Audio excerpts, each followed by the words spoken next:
ez gara ikusezinak.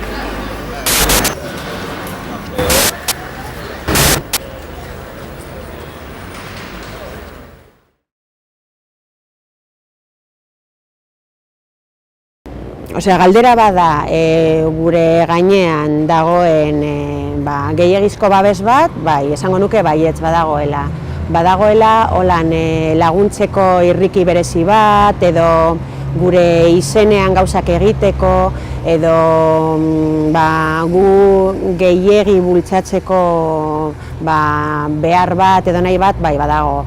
Ez da erreza ikusaraztea hori ez dela beharrezkoa, ze hain dago sartuta honelako egoera batek gure bizitza erabat zeharkatzen duela, eta gure bizitza nolabait murriztu egiten duela, edo gure gaitasunak murriztu egiten dituela, hori hain dago barneratuta, ez dela erreza ikusaraztea, baditugula gure errekurtsoak, gure borondatea, badaukagula gure nahia, gure bizitza aurrera eramateko behar dugun moduan.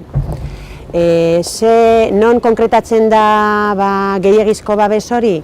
Ez dakit, paseatzerakoan, gu fizikoki ere kontrolatzen, segun eta nondik pasako garen, guri eutziz, zilara lotzen, esate baterako nire kasuan, edo bidai bat egin behar danean, behin eta berriz galdetzen nondik ibiliko zaren, nola egingo duzun bidaia, nork lagunduko zaituen, bakarrik basoaz, edo horrelako ardurarekin, nolabait gehiegizko ardurarekin.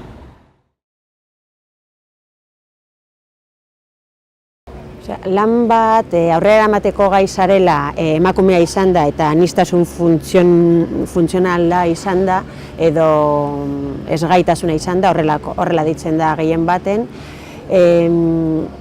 lan hori aurrera eramateko kapasa zarela erakusteko, eragozpena handia da.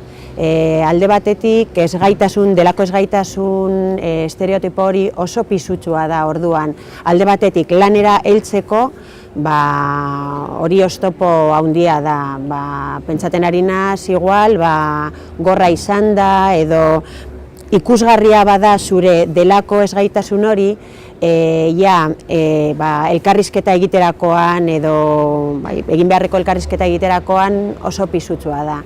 Gero hori gainditzen baduzu, pertsona bakoitzak bere estereotipoa dakar berarekin, orduan jendea hartzeko lanpostu baten bazaude, edo horrelako okupazio bat badaukazu, bakoitzak bere estereotipoaren pisua zurengana botako da, orduan behin eta berriz demostratu behar duzu lana egiteko gai zarela.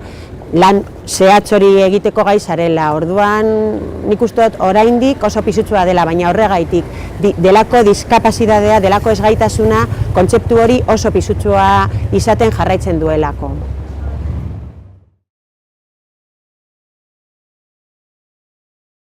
Duela gutxi hildako Marieta Iglesiasek esaten zuen, duela gutxira arte delako edo ezgaitasuna dugun emakumeak ez garela emakumeak bezala ikusiak, eta gure burua ere ez dugu emakume bezala ikusi. Orduan, horrek izan gure sexualitatea garatzeko izan duen pisua itzela izan da. Bizitzan polita da dinamikotasuna eta orduan erlazioetan posiblea da gero horreri buelta bat emotea, baina eragozpen itzela da ezgaitasuna emakume bezala gure sexualitatea garatzeko.